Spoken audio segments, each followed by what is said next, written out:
Tensei cousins. Hey cousins. Hi. Hello. I don't know. I'm so awkward at starting these. Anyways, it's been forever. It's been so long. Man, the last episode was like a solo episode a while ago. 4 months ago. 4 months ago, I remember. I remember because I was giving an update on why I hadn't posted in a while. Because tragedy had struck our family and we had lost my uncle. It's been a wild past 3 months since that happened. I say 3 months. Yeah.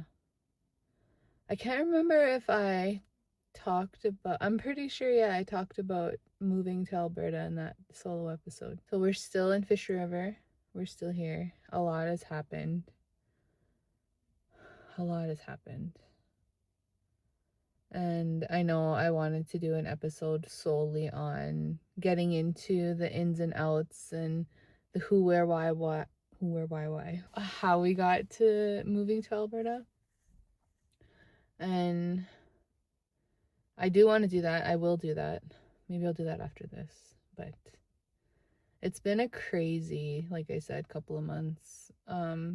Work ending, summer starting, getting excited. I finished school the second week of July. I'm officially a post-bac graduate as of October, and I'm so excited for that. Unfortunately, we won't be having a grad in community, which is okay. I mean, I wasn't going to be here anyways, and I will not be able to make my convocation in Winnipeg in October, which it would have been a cool experience, but I think my work that I'm wanting to do is more important right now. It's more important I focus. So as fun as it would have been, I won't be going, and that's okay. I'm totally fine with that. You know what? I'm gonna have a small celebration with my little family in Alberta. We're gonna have a cake. We'll FaceTime my parents, and it's gonna be fine. While I was in school, I was consistently trying to make sure that I was getting things ready, getting things organized to go to Alberta. I was packing, I was buying bins, I was making sure our rent was paid. I've been paying rent on our house in Alberta since June. And trying to figure out utilities and everything, which I found out we can't like officially do until we go to the office there in town, which is cool. A little inconvenient, but I'll figure it out. I did it. I got a lot organized, and I know I hadn't had a gallbladder attack in a really long time, and I haven't shared that here, I guess, on this official channel. But a lot of people, I have been sharing on my personal page my gallbladder journey, and it's been a horrific one. There was a time, I think it was just the week we were supposed to leave, that Monday, I had this thought, and I said it out loud, of, man, I don't even remember what it feels like. It's been so long since I had an attack. And I was like, oh shit, you're not supposed to say stuff like that out loud. It's almost like you're inviting it. And I realized my mistake right away. Immediately that evening, I started getting pain in my lower back, which I was familiar with. I then started getting the stomach pains, and oh my god, the fear that I had. So my last meal, I believe, was Tuesday afternoon, and I hadn't eaten anything really. My eating really slowed down. So Wednesday, I think, was the last official day since I had anything real to eat. As in, when I say real, I mean like solid food. And because the pain was just getting awful. And I did make a video, and I did post it on the channel, on the Deadly and Unfiltered page. And I had mentioned the whole thing of, saying it out loud and realizing my mistake, and I was in a lot of pain, and but had also stated I didn't have time to go to the hospital, which I didn't, because I'm like, in my mind, I'm like, let's get to Alberta. I'll deal with this over there, because I've tried to deal with it in Manitoba and the wait times were just ridiculous. And at that point, I was struggling with an option that my doctor gave me, which was, you know, we have a surgery date for you Monday, the 24th of July? No, the 27th of July, because that's Hartley's birthday. Monday, the 27th of July, we will take out your gallbladder. And they had told me that it was going to be an open surgery. I knew that. To the extent of openness, I did not know. But, and I struggled with that. And I had a long talk with my husband and with my parents on what we should do. Is that an option? Can we do this? Ultimately, we decided, you know, we waited this long. What's a little longer? Let's do the 16+ hour drive to Alberta, get settled in at home, and then, you know, hope and pray that it's not too difficult finding the medical care that I need over there once the attack starts. That didn't happen, clearly. It was Thursday. I believe it was Thursday. Might have been Wednesday, maybe Thursday. Either or.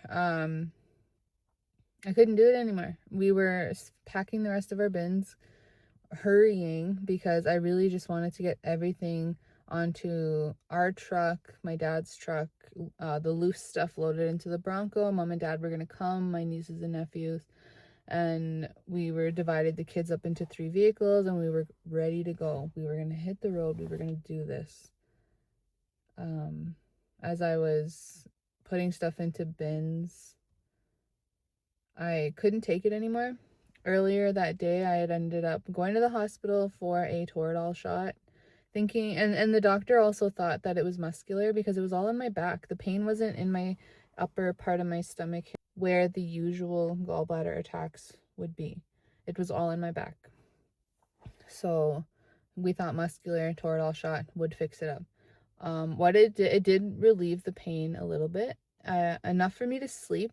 I did end up sleeping most of the afternoon away. I woke up that evening, feeling okay, ready to go, rested. Wasn't until I started moving around and like picking up bins and loading bins that I realized I'm probably not okay. So my sister-in-law actually came over, and she's a nurse, and I had asked her, like, okay, I have like T3s, can I take these even though I had Toradol earlier? Like, what can I not mix with them? Because I'm in a lot of pain, and I need to I have stuff to get done. It has to get done because we're leaving tomorrow, or we're leaving Friday, whatever, I don't even remember which day it was. We're leaving Friday. I don't have time to be sick. I don't have time to go back and forth to the hospital and wait around. So I took my medicine and continued on and waited for it to kick in. It did not kick in.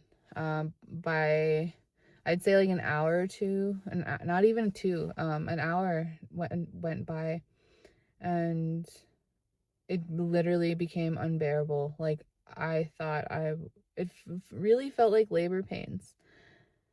And I don't want to get into the whole thing. I'm not even going to go into detail anymore. Long story short, I was in a lot of pain. Ended up going back to the hospital. I bounced around several hospitals in the Interlake. I first ended up at Percy. They couldn't help me, so I left. Said, take me to Winnipeg. That's where my doctor is. We'll go, and we'll wait the long wait time at HSC and get there.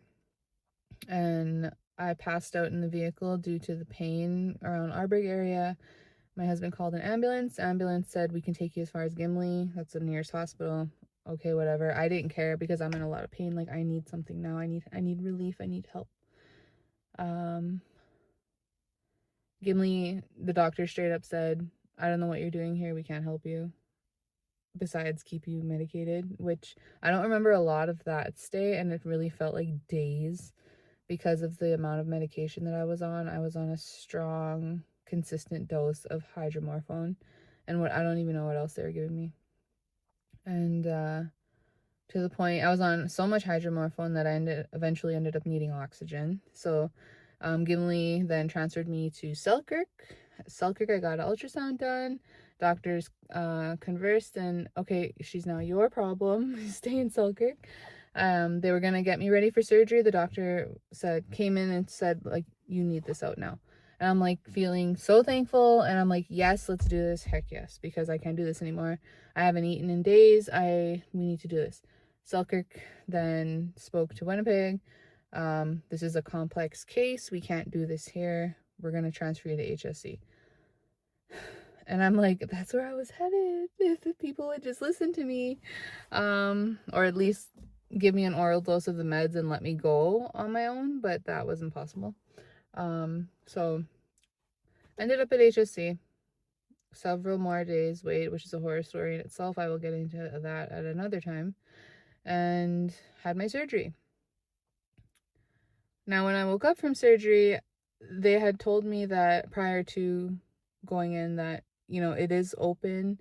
It's not going to be the 4 laparoscopic points that, as you know, that you usually see nowadays, which I was okay with. But I'm thinking a cute little like 3-inch, I don't know if this is 3 inches, but 3-inch scar in a diagonal right by my rib. That didn't happen. As soon as I woke up, I have a scar starting right here down to my belly button. Which, thanks a lot, Dr. Mackay. You messed up my belly button.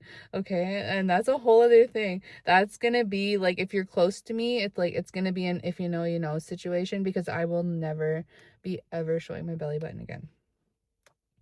Anyways, so I'm waking up from surgery and I have this big, like, pad looking thing on my stomach, and I'm like, what happened? And my first thought when looking at it, and my first thought was, oh my god, it's like my brother's. And my brother had a surgery on his intestines when he was smaller.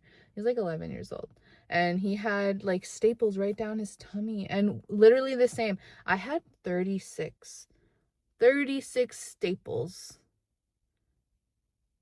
on my abdomen, and I had a drain. So I was in the hospital for a few days I also had a chest epidural in my back. Once I could tolerate oral pain meds and medications, I was good to go home. I was cleared to go home Monday, came home, and there's a whole thing. It's a whole thing. I want to get into it. So the whole time I'm there, my mind is focused on, like, I'm asking the doctors, and there's so many doctors coming in to see me, you know, like surgeons, pain management doctors, general surgeon doctors, variety of doctors were coming to see me, to check on me, to make sure everything was good. And every one of them I would ask, when can I hit the road to Alberta? When can I go to Alberta? I have a house over there. I have a job over there that I'm starting in the school year. And I'm not just that, like, I want to get over there so that I can settle my kids, my family, and myself, and start preparing for my work. I like to be prepared for my work. And I couldn't do that in the hospital because I was just, like I said, that's a whole other story for a whole other time. But man, I was just barely surviving in there mentally. Because this whole time it was delay after delay after delay to get to damn Alberta. And all they kept telling me was, you know, you just went through a very traumatic, big surgery. You need to take your time and heal and rest. And they kept passing me off, like, ask this doctor, ask this doctor, ask this doctor. And I'm like, which damn doctor do I need to talk to get clearance to go? And to this day, I'm still waiting. I tried calling my doctor's office this morning, and honestly, I feel okay. I'm feeling more human every day. I'm walking a little faster. I'm not lifting anything. I know that's a big no-no. But I'm walking a little faster. I'm getting a little more independent. I'm getting in and out of bed easier. I'm still not using my stomach muscles a lot. Just because I still have a big freaking wound there. I did have a little bit of seepage issues, TMI, when they took out the staples, because once the staples were off, right, because the staples are kind of like holding it together, and once they took them off, it allowed the wound to kind of like, I want to say shift. So it opened a little bit, stretched, I guess, opened a little bit, and yeah, it kind of leaked a little bit. But I went to the hospital. I got dressings for it. We're all good. We're all good. So, and then again, I'm asking this doctor in Hudson. I'm like, can I go to Alberta? And he's like, you're gonna have to talk to your surgeon. And I'm like, So yeah, I'll be playing phone tag. We were ready to go whenever I got the okay. But man, the universe is really, I'm a believer in the universe creator. Heavily believe God. So I guess I'll use God in this term.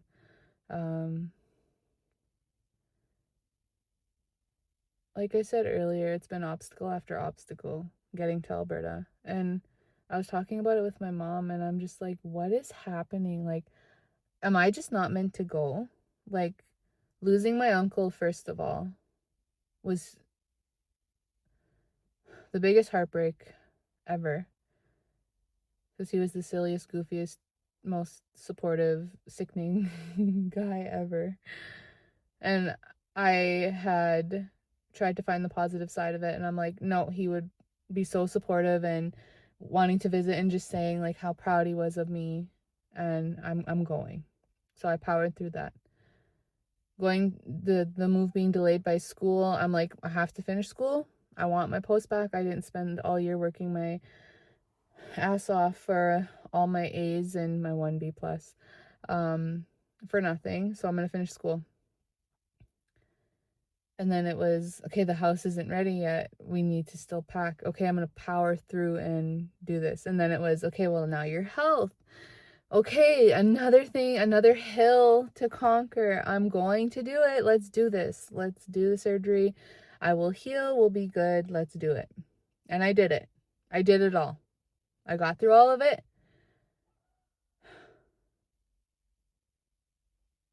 I'm not going to cry.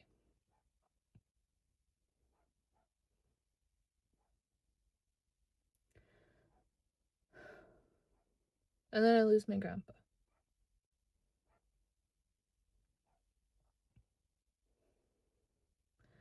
I go through all that, and I'm ready to go. And then I lose my grandpa. And then my mom says, she says, maybe, all of this just happened the way it did because we were meant to be here. She says, can you imagine if we were traveling or if we were exploring over there? That was our plan, was to get settled in the house for the first few days, and then we were going to go check out the mountains and go explore. And she says, can you imagine getting this kind of news while we were over there? So I think it was just God's timing and his plan to keep me here, to be with my family and say goodbye to my grandpa one last time before they go to lay him to rest. They lay him to rest on Wednesday. After getting over the initial grief of losing him from when we found out, I had to think about it and just sit with it. And ultimately, I came to the conclusion fairly early that I'm just grateful he's not in pain anymore. I am grateful that he's not struggling anymore. My grandpa was strong. He was the strongest man I know. He went through a lot, did not complain, you wouldn't hear any negative out of him. He simply would just, if he was knocked down, he'd just get up and work twice as hard. Get knocked down again, get up, work 3 times as hard. You couldn't keep him down. Couldn't keep him still either. I've found comfort knowing that, he's with my gran. He's resting now. Man, I call my mom Roadrunner, because anytime, any opportunity she gets, she's on the road, and she's just go, go, go, you know. I don't know how she does it. And my grandpa was the same way. And he can rest now. He's with the love of his life, my mama, Lorraine. And he's with Lenza, and he's with his mom and everybody he's ever loved. And he is at peace now, and he could stop worrying, and he can stop trying to distract his mind or whatever it was he was trying to run from with all of his adventures. And I think it was loneliness and heartache that he was running from, you know, really trying to keep his mind busy. That's not to say that that he was totally miserable. You know, he was surrounded by so much love. I'm so grateful for my Uncle Daryl and my Uncle Huey and the girls, the boys, and Debbie, and my Auntie Haley, and my Auntie Wendy, and just everybody. I'm just grateful for everybody. They all took so good care of him, you know, and when he was willing and able, he'd come out here. He'd let my mom kidnap him for a couple days, and when he was here, he just coffee and old westerns on the TV, and he'd be on the couch, and Kapapak would be little Wuttik beside him, and she'd be speaking her little language, you know, because she's not really speaking right now, and he would entertain her and like nod and laugh and act like he knew what she was talking about. He probably couldn't even hear her. I don't know. As much as I am sad that he's not earthside with us anymore, I wouldn't wish him back. Just like my gran, you know, they endured a lot. And he was 76. He had a very long, successful, fulfilled life. And that's comforting in itself. I had a moment of darkness trying to creep in, of, oh my God, like what? Oh, I'm not gonna say it. I'm not gonna say it out loud.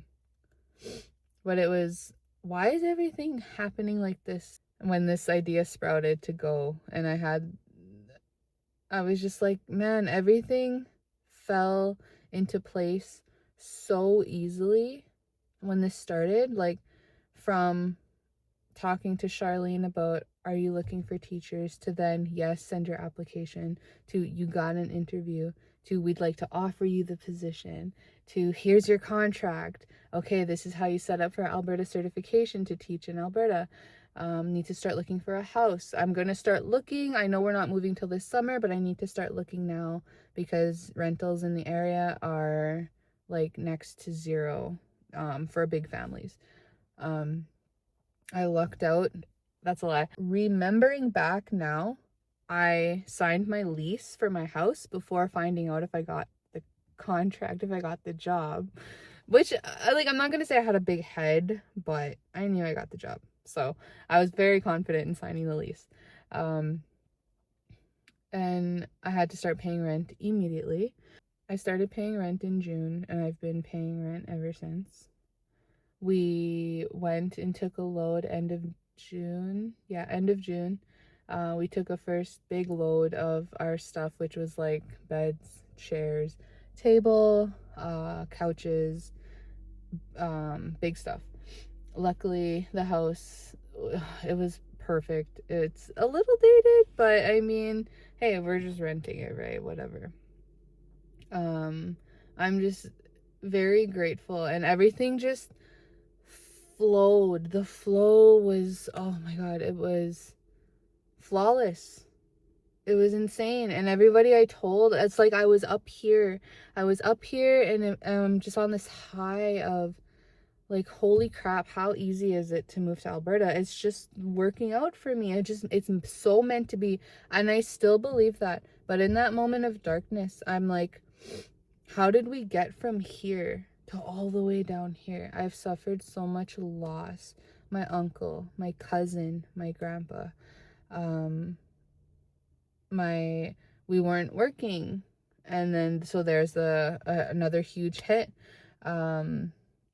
delay after delay after delay, and the health thing, and I'm just getting knocked down from here like peg by peg each time, and now I'm like down here, and I'm like, this just isn't, I don't think this is meant to be anymore. Like, I think we need to stay home.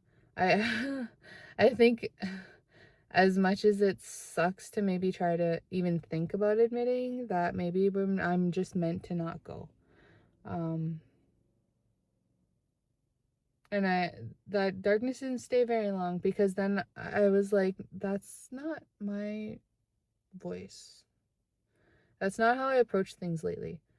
Uh I've been very optimistic. And even in that moment of darkness where usually I would just let it swallow me whole and just say, you know what, like, I give up, fine, whatever. I'm going to stay here. I'm going to pout, and I'm just going to make do with what I can here. No. I immediately cut that off, and I was like, this is not my voice. This is not me. I'm not going to think like that anymore. And I said this to my husband on the ride into the city to go to my grandpa's wake. And I looked at him and I said, you know, everything's just happened in a way where it's like I'm meant to, I just feel it in my soul. And I've said it since my first visit in February to Alberta. I'm just, and I'm walking around the school thinking to myself, like, I'm meant to be here. Like, I just feel so good about it. I'm going to do something big there. And I say that about every new position I start and every new job that I start. And I've done great big things. Oh, I love my job. I love my work. I love working with the youth. I love working with the students. I love, all the different coworkers and the new energies and faces that I meet. And this whole move, it didn't happen so flawlessly in the beginning just for it to end the way it's trying to. I refuse. There is something big at work here, and it's meant for me. So I told my husband, I said, look at this, like, God just allowed everything to flow. God, creator, universe, whatever you believe, allowed this to happen so flawlessly. And now the devil, universe, whatever, negative energies are trying so hard to take it from me, to discourage me, to keep me down. But I'm not going to let it. And I had that same, and it just reminded me of what I said about my grandpa, where it's like, you keep knocking me down, I'm going to get up and I'm going to be like, okay, like, why'd you do that? Like, now I got to work harder, and I'm going to work harder. I'm going to do it. I'm not going to stop. So, and I'm not going to say, like, please just, please stop knocking me down. But I'm still going to get up. I'm going to put that out there right now. As much as whatever is trying to keep me here, keep me down, keep me from whatever big, amazing thing that, I will turn into over there, I'm going to transform. My children will transform into amazing little humans. There's a big transformation over there for us. And I refuse to let anything stand in our way.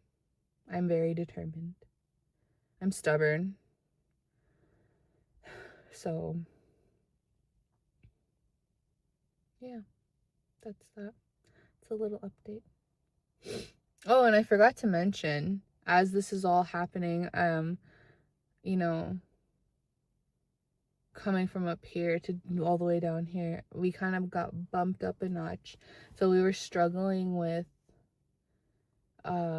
we had to take two vehicles. Well, like, we had two vehicles. We have two vehicles. We have the truck and we had the SUV. We had the Bronco at the time. This was just like a couple days ago. We had the Bronco, and I freaking hated my Bronco because you couldn't fit. I have 5 kids. You could not fit 5 kids in a Bronco. You can't fit 5 kids in a truck. Okay, it was a struggle. So it was always we take 2 vehicles everywhere, or one vehicle, and one or two just can't go. So mom was actually a little sneaky sneak.